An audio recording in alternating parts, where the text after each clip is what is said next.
स्वागत है मेरे प्यारे मित्रों।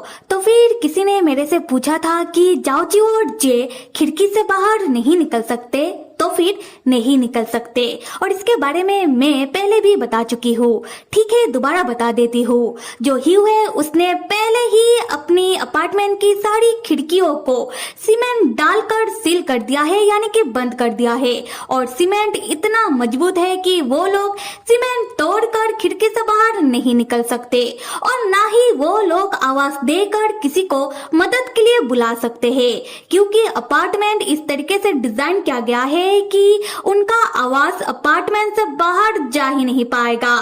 तो फिर उनके पास बचता है बस एक ही रास्ता, वो है ह्यू की दी हुई ब्लूप्रिंट। अगर वो लोग किसी तरह ह्यू की ब्लूप्रिंट से सिक्योरिटी सिस्टम की सर्वर की सर्किट को ढूंढकर अगर वो लोग सर्किट को काट देते हैं या शायद किसी तरह बंद कर देते हैं, तो वो लोग इस अपार्टमेंट से बाहर निकल पाएंगे। पर इसके लिए उन्हें वक्त लग रहा है, क्योंकि उन लोगों को सर्वर की सर्किट मिल नहीं रहा और ऊपर से जे को ब्लूप्रिंट समझ नहीं आता और जाओचियो की आंखों की रोशनी नहीं है। और अगर जाओचियो कंप्यूटर से अपना प्रोग्राम बना लेता है तो वो लोग बाहरी दुनिया को कांटेक्ट कर पाएंगे, पर अभी ये मुमकिन नहीं है, क्योंकि जाओचियो के हाथों में गहरा घाव लग गया है और इसके कारण जाओचियो कीबोर्ड में टाइप नहीं कर सकता। तो फिर जाओचियो और जे कैसे निकलेंगे ह्यू के अपार्टमेंट से बाहर, ये जानने के लिए जल्दी से हम इस कहानी को आगे बढ़ाते हैं। जाओचियो अपने ख्यालों में डूबा हुआ होता है। तब जे जाओचियो से पूछता है कि क्या हुआ है जाओचियो, क्या तुम्हें दर्द हो रहा है? तब जाओचियो कहता है कि वो असल में जाओचियो को बुखार आया था ना, तो इसलिए अभी जाओचियो को पसीना आ रहा है। तो जाओचियो नहाना चाहता है, तो क्या जे बाथटब में पानी डालने में जाओचियो का मदद कर सकता है? ये सुनकर पहले तो जे सीरियस लुक दे रहा होता है, फिर जे हाँ में जवाब देता है। अगले सीन में जाओचियो बाथरूम के बाथटब के अंदर होता है और नहाता हुआ मन ही मन परेशान होकर सोच रहा होता है कि ज्यादा वक्त नहीं बचा, जो भी करना होगा जल्दी करना होगा, जे को पता चलने से पहले। दूसरी तरफ हम जे को बाथरूम के बाहर खड़ा देखते हैं। वैसे तो बाथरूम का दरवाजा बंद होता है। जे जाओचियो से तब पूछ रहा होता है कि जाओचियो, तुम्हारा जो हाथों का और पैरों का हाईटेक ब्रेसलेट है, क्या ये सिर्फ तुम्हारा पोजीशन बताने के लिए है कि तुम किधर हो और क्या कर रहे हो? जाओचियो चौंक जाता है और पूछता है कि तुम्हारा मतलब क्या है? जे कहता है कि असल में जे सोच रहा था कि जाओचियो ने पहले कहा था ना कि जाओचियो के हाईटेक ब्रेसलेट में दो एक जैसा चिप लगा हुआ है और दो अलग अलग चिप लगा हुआ है। तो मुझे लगा कि तुम सोच रहे हो कि एक चिप सिग्नल को भेजने का और पकड़ने का काम करता है और बाकी के 3 चिप अंदरूनी हिस्से को कंट्रोल करने का काम करता है। पर बाद में पता चला कि 2 चिप सिग्नल को भेजने का और सिग्नल को पकड़ने का काम करता है। तो जाओचियो, क्या तुम मेरे से झूठ कह रहे थे? क्योंकि शुरू से ही मैं हमारी जानकारियों को आपस में कोई तालमेल बैठा नहीं पा रहा, तो इसलिए मुझे लग रहा है कि जाओचियो तुम मेरे से बहुत कुछ छुपा रहे हो।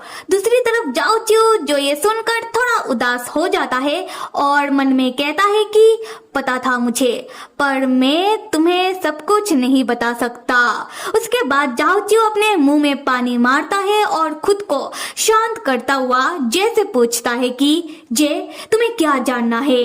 तब जे कहता है कि जाओचियो, ब्लूप्रिंट का वो हिस्से का ड्राइंग जो तुम्हें समझ में आ चुका है, पर तुम मुझे बताना नहीं चाहते हो। और हाँ, मुझे तुम्हारी और ह्यू की पास्ट के बारे में भी जानना है। यहाँ इनकी बातों से समझ में आ रहा है कि जे और जाओचियो ने जाओचियो की हाईटेक ब्रेसलेट की ब्लूप्रिंट को लेकर चर्चा कर लिया है और जाओचियो को अपना हाईटेक ब्रेसलेट का ब्लूप्रिंट समझ में आ चुका है। बस जाओचियो जे को कुछ समझाना नहीं चाहता और जैसे बातें छुपा रहा है।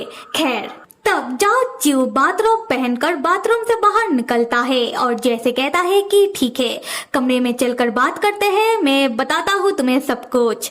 तब जे देखता है कि जाओ चिऊ ने बाथरोब सही से नहीं पहना होता, तो जे जाओ चिऊ का बाथरोब सही करने लगता है और जाओ चिऊ से कहता है कि तो फिर अभी तुम मेरे से कुछ भी मत छुपाना।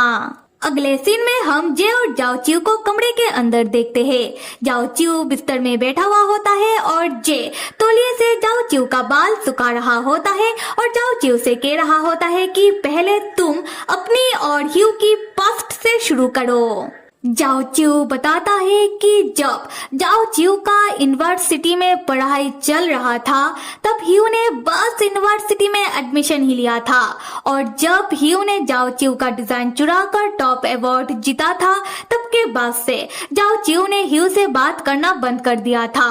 पर ह्यू हर एक मुमकिन कोशिश करता रहता था जाओ चिऊ से बात करने का और ह्यू का इतना दिल से कोशिश करता हुआ देखकर तब जाओ चिऊ का मन बिगड़ गया था और जाओ चिऊ को लगा कि बात करने में हर्जी क्या है, तो जाओ चिऊ ह्यू से बात करने लगा।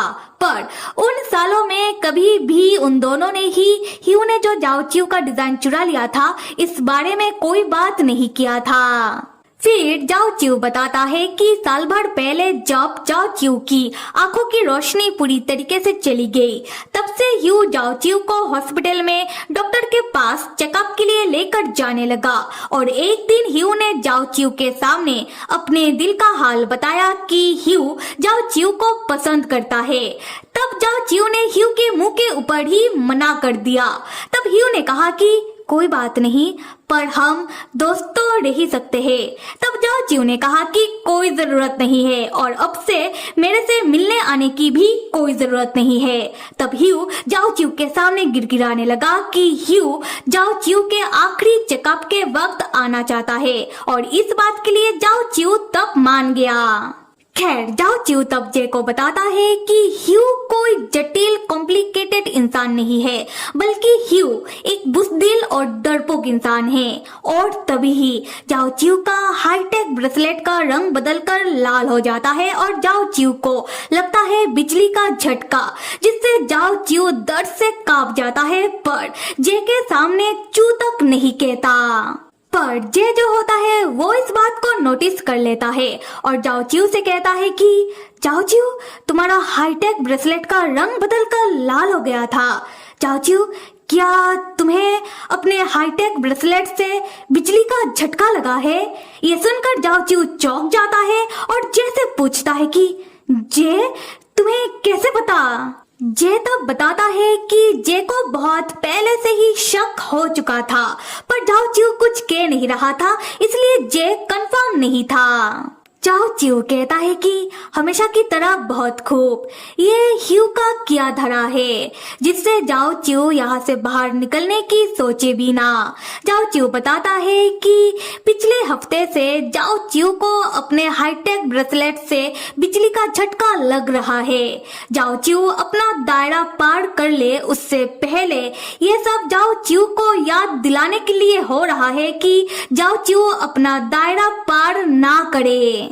ये जानने के बाद जे अपने मन में कहता है कि मैंने तो ये सब सोचा ही नहीं था, पर जाओ चिऊ को देखकर लग रहा है कि जाओ चिऊ सच बता रहा है। और दूसरी तरफ जाओ चिऊ अपने मन में कह रहा होता है कि मैंने जे को बस आधा ही सच बताया है, पर मुझे जल्दी ही कुछ और सोचना पड़ेगा। उसके बाद जाओ चिऊ जे से कहता है कि अभी भी जाओ चिऊ और ह्यू के पास्ट के बारे में बताना खत्म नहीं हुआ है।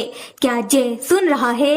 जे तब मन में सोच रहा होता है कि उस दिन जब स्टडी रूम की छुपी हुई तिजोरी को खोलने के बाद जब अलमारी का ड्रॉयर खुल गया था, उसके अंदर एक बॉक्स में से उन्हें जाओ चिऊ का बहुत सारा तस्वीर मिला था। उन तस्वीर में जे ने एक चीज नोटिस किया था कि वो चाहे जाओ चिऊ का नॉर्मल तस्वीर हो या चाहे जाओ चिऊ की बाथरूम वाला बिना कपड़ों का तस्वीर हो, जाओ चिऊ एक भी तस्वीर में वो कैमरे की ओर देख नहीं रहा था।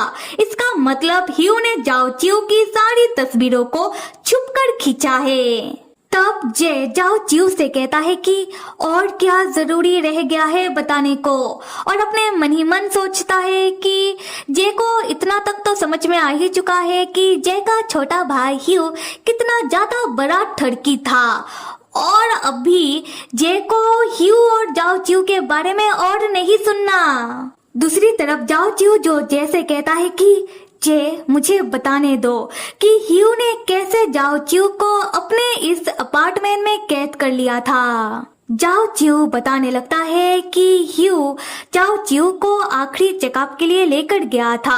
उसके बाद ह्यू गाड़ी ड्राइव करता हुआ जाओ चिऊ से कहता है कि ह्यू जाओ चिऊ को एक जगह में लेकर जा रहा है जहां ह्यू ने जाओ चिऊ के लिए एक बड़ा तोहफा रखा है। जाओ चिऊ को ह्यू के ऊपर तब जरा सा भी शक नहीं हुआ था।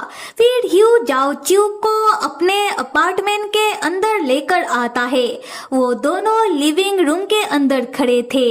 तब ह्यू जाओ चिऊ से पूछता है कि क्या ह्यू को अपना लेना जाओ चिऊ के लिए नामुमकिन है। ये सुनने के बाद जे जाओ चिऊ से पूछता है कि जाओ चिऊ तुमने ह्यू से क्या कहा। तब जाओ चिऊ बताता है कि जाओ चिऊ ने ह्यू से कहा कि हाँ, जाओ चिऊ के लिए ह्यू को अपनाना नामुमकिन है, क्योंकि पहला बात तो ह्यू एक स्ट्रेट है और जाओ चिऊ दिल से गे है, और जाओ चिऊ को अपने जैसा लोग ही पसंद आता है, और दूसरी बात जाओ चिऊ ने ह्यू को हमेशा से ही अपने छोटे भाई जैसा माना है। ये सुनकर जे बहुत खुश होता हुआ कहता है कि बहुत अच्छे जाओ चिऊ, मुझे तुमसे यही उम्मीद था। उसके बाद जे जाओ चिऊ से पूछता है कि अब बताओ जाओ चिऊ, तुम्हें अपनी हाईटेक ब्रेसलेट की ब्लूप्रिंट की हिस्से का ड्राइंग क्या समझ में आया है। ये सुनकर जाओ चिऊ तब जैसे बहाना मारते हुए कहता है कि वो असल में जे अपना मैं बहुत थक गया हूँ, क्या हम इस बारे में कल बात करें, क्योंकि अभी ये उतना जरूरी नहीं है। जे तब जाओ चिऊ के हाथों में हाथ रखता है और पूछता है कि जाओ चिऊ क्या तुम सो पाओगे, क्या तुम्हें अपने हाईटेक ब्रेसलेट की बिजली के झटके से दर्द नहीं होगा। तब जाओ चिऊ कहता है कि जाओ चिऊ बहुत पहले से ही इस अपार्टमेंट में है और अब जाओ चिऊ को इन सब का आदत पड़ चुका है। तब जे फिक्र करता हुआ पूछता है कि जाओ चिऊ को कितनी बार बिजली का झटका लग चुका है। मित्रों, यहाँ थोड़ा पिछली बातों के ऊपर गौर फरमाते हैं। तो जैसा कि हम पहले ही देख चुके हैं कि किस तरीके से जे को पहले ही पता चल चुका था कि जाओ चिऊ ही वो क्रूज वाला मार्क्स वाला लड़का है जिसके साथ जे ने अपने क्रूज में रात गुजारा था और जिसको जे ढूंढ रहा था। और जाओ चिऊ को अब जाके पता चला है कि जे वो क्रूज वाला हैंडसम सा 6 फीट का ढंग का लड़का है जिसके साथ जाओ चिऊ ने क्रूज में अपना पहला रात गुजारा है। और ये तब हुआ जब जे ने क्रूज की अपनी रात की पहली किस की तरह जाओ चिऊ को किस किया। उसके बाद जे ने बिल्कुल जाओ चिऊ के अंदाज में ही जाओ चिऊ से कहा कि मिस्टर क्या तुम मेरे साथ डांस करोगे। खैर, वैसे तो जाओ चिऊ ने क्रूज में किसी लड़के के साथ अपना पहला रात गुजारा था, यह जाओ चिऊ ने बताया तो था, पर जे था बिल्कुल उसी तरीके से ही जाओ चिऊ को किस करना और जाओ चिऊ के अंदाज में डांस के लिए पूछना। और जाओ चिऊ जो क्रूज में जे को मिस्टर कह के बुला रहा था, ये वाली बात जाओ चिऊ ने किसी को नहीं बताया था, और जिससे जाओ चिऊ को समझ में आ जाता है कि जे वही क्रूज वाला लड़का है जिसके साथ जाओ चिऊ ने अपना पहला रात गुजारा था। और अब जे और जाओ चिऊ दोनों ने एक दूसरे को पहचान लिया है और अब दोनों के बीच कौन सा गुल खिलेगा ये जानने के लिए कहानी में वापस चले आते हैं। यहाँ से सीन शिफ्ट होता है और दिखाया जा रहा है रात के 11 बज रहे होते हैं। जाओ चिऊ सो रहा होता है पर जे को नींद नहीं आ रहा था। जे अपने मन में सोच रहा था कि जाओ चिऊ सच नहीं बता रहा। लगता है कि जाओ चिऊ का हाईटेक ब्रेसलेट मेरी सोच से भी ज्यादा खतरनाक है। और तभी जाओ चिऊ अपना हाथ जे के बाजू में रखता है, जिससे जे चौंक जाता है।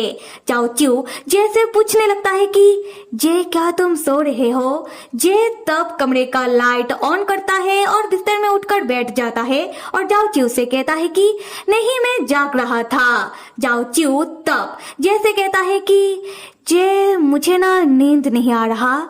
जे चलो वो सब करते हैं, और वो सब से जाओ चिऊ का मतलब है कि हदे पार वाली रोमांस, जो सुनकर जे चौंक जाता है। जे जाओ चिऊ से कहता है कि जाओ चिऊ वो सब से बस तुम्हें पल भर का ही आराम मिलेगा। जाओ चिऊ जे से कहता है कि जाओ चिऊ ने तो जे को सब कुछ बता दिया है, तो फिर अभी तो वो लोग रोमांस कर सकते हैं ना। ये सुनकर जे क्या कहे उसे समझ में नहीं आ रहा होता, तो जाओ चिऊ जे को धक्का मारकर खुद जे के ऊपर चढ़ जाता है और जे को रोमांटिक तरीके से छूने लगता है। और जे ये देखकर बस जाओ चिऊ को देखता रह जाता है। जाओ चिऊ तब जे को सिड्यूस करने की हर एक मुमकिन कोशिश कर रहा होता है। जे तब जाओ चिऊ के कमर को कस के पकड़ता है और जाओ चिऊ को अपनी ओर खींचता है और जाओ चिऊ से पूछता है कि क्या जाओ चिऊ को सच में जे के साथ वो सब करना है। जाओ चिऊ कहता है कि जे इतना मशहूर है तो फिर क्यों नहीं। फिर जाओ चिऊ पूछता है कि जे को तो बस एक ही तरीका आता है ना। और तब जे ने भी जाओ चिऊ की तरह ही बाथरोब पहना हुआ होता है। जाओ चिऊ तब जे की बाथरोब का बेल्ट खोलने की कोशिश करने लगता है, पर जे वो कुछ कर नहीं रहा होता। जाओ चिऊ तब जे से पूछता है कि जे तुम तो पहले ऐसे नहीं थे। तब जे पूछता है कि तो फिर मैं पहले कैसा था। जाओ चिऊ बताता है कि क्रूज में तो जे बहुत ही जल्दबाजी में था, तो फिर जे अभी जल्दबाजी में क्यों नहीं है।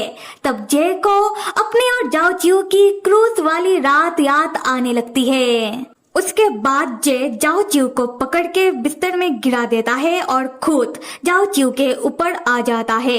फिर जे अपना बाथरोब उतार देता है और जाओ चिऊ का हाथ पकड़ के अपने सीने में लगाता है और कहता है कि मुझे महसूस करो। फिर जे जाओ चिऊ को किस करने लगता है और जाओ चिऊ भी जे को किस करने लगता है। उसके बाद जाओ चिऊ और जे दोनों के बीच ही होती है हदे पार वाली रोमांस। खैर जे और जाओ चिऊ के बीच हदे पार वाली रोमांस होने के बाद जे बिस्तर पर होता है और एक गहरी सांस लेने के बाद जाओ चिऊ की ओर देखता है और मन में कहता है कि हो गया। क्या जाओ चिऊ सो चुका है? जे जैसे ही देखता है कि जाओ चिऊ तो सो रहा है, जे जाओ चिऊ को अपने सीने से लगाता है, जाओ चिऊ के माथे पर एक किस करता है और खुद शर्माते हुए जाओ चिऊ के पास सो जाता है। अगले सीन में हम देखते हैं कि रात के 3 बज रहे होते हैं। जाओ चिऊ रसोई में होता है, यानी कि जाओ चिऊ सो नहीं रहा था, वो तो बस जे का सोने का इंतजार कर रहा था। जाओ चिऊ रसोई में एक कैंची से अपने पैरों की हाईटेक ब्रेसलेट को काटने की कोशिश कर रहा था और तब जाओ चिऊ के हाईटेक ब्रेसलेट का रंग बदलकर लाल हो जाता है और जाओ चिऊ को लगता है बिजली का झटका, जिससे जाओ चिऊ के हाथों से वो कैंची गिर जाता है। और जाओ चिऊ देख नहीं सकता, इसलिए जाओ चिऊ को समझ में नहीं आ रहा होता कि कैंची कहाँ गिरा है। फिर जाओ चिऊ जमीन में कैंची को ढूंढने लगता है और ठीक तभी ही जे आकर जाओ चिऊ का हाथ पकड़ता है और जाओ चिऊ को खींचकर खड़ा करता है और तब जे का नजर जाओ चिऊ के पास ही जमीन में पड़ा हुआ कैंची की ओर पड़ता है। जे परेशान होकर जाओ चिऊ से पूछने लगता है कि जाओ चिऊ तुम रसोई में कर क्या रहे हो और तुमने मेरे से फिर से झूठ कहा। हाँ, तब जाओ चिऊ जैसे कहने लगता है कि जे तुम पहले शांत हो जाओ। जे बताने लगता है कि जैसे ही जे को पता चला कि जाओ चिऊ बिस्तर में नहीं है, जे जाओ चिऊ का पीछा करता हुआ रसोई में चला आया। जे जाओ चिऊ से पूछने लगता है कि जाओ चिऊ बताओ मुझे कि तुम मेरे से क्या छुपा रहे हो। जाओ चिऊ कहता है कि ठीक है, पहले स्टडी रूम में चलो, मैं बताता हूँ। फिर हम जे और जाओ चिऊ को स्टडी रूम में देखते हैं। जे जाओ चिऊ को कंप्यूटर के सामने वाली कुर्सी में बैठाता है और खुद बहुत ही परेशान हो रहा होता है। जाओ चिऊ जैसे कहता है कि वो जो छुपी हुई तिजोरी खोलने के बाद जो अलमारी का ड्रॉयर खुलता है उसमें से ह्यू का टॉप अवार्ड निकालने के लिए जाओ चिऊ जैसे कहता है। जाओ चिऊ जे को बताता है कि जाओ चिऊ जे को सब कुछ शुरू से बताएगा और उसके बाद जे खुद ही तय कर ले कि जाओ चिऊ की हाईटेक ब्रेसलेट को काटना है या फिर नहीं। जे तब इधर उधर देखने लगता है और मन में कह रहा होता है कि यहाँ पर कोई भी नुकीला चीज नहीं है तो सब कुछ ठीक है, और वैसे भी जाओ चिऊ मेरे आंखों के सामने ही तो बैठा हुआ है तो फिक्र की कोई बात नहीं है। उसके बाद जे चाबी निकालकर छुपी हुई तिजोरी को खोलता है जिससे अलमारी का ड्रॉयर खुल जाता है। जे तब अलमारी के ड्रॉयर के सामने जाता है और ठीक उसी वक्त जे को तब कुछ तो गड़बड़ लग रहा होता है, इसलिए जे तब अपने पीछे मुड़कर जाओ चिऊ की ओर देखता है और तब जाओ चिऊ ने अपना दोनों हाथ अपने पीछे करके रखा होता है और जाओ चिऊ अजीब बिहेव कर रहा होता है जिससे जे को शक होता है और जे तब थोड़ा झुककर जाओ चिऊ की हाथों की ओर देखने की कोशिश करने लगता है और तब जे देखता है कि जाओ चिऊ के हाथ से खून बह रहा होता है। असल में जाओ चिऊ ने किसी दूसरी नुकीली चीज से अपनी हाथ का हाईटेक ब्रेसलेट को काट दिया होता है जिससे जाओ चिऊ का हाथ भी कट गया होता है और जाओ चिऊ के हाथ से खून बह रहा होता है। और ये जाओ चिऊ का वही हाथ है जिसमें पहले से ही गहरा घाव लगा हुआ होता है। ये सब देखकर जे दौड़कर आकर जाओ चिऊ का घायल हाथ पकड़ता है और चिल्लाते हुए पूछता है कि ये सब क्या है जाओ चिऊ। जाओ चिऊ जैसे बस इतना कहता है कि जे तुम यहाँ से बाहर निकल जाना, वैसे भी अब सब कुछ खत्म हो चुका है। तो फिर मेरे प्यारे मित्रों, तो जाओ चिऊ ऐसा क्यों कह रहा है और कहानी में आगे क्या होने वाला है जानने के लिए लाइक, सब्सक्राइब और कमेंट जरूर करो। Till then stay with me.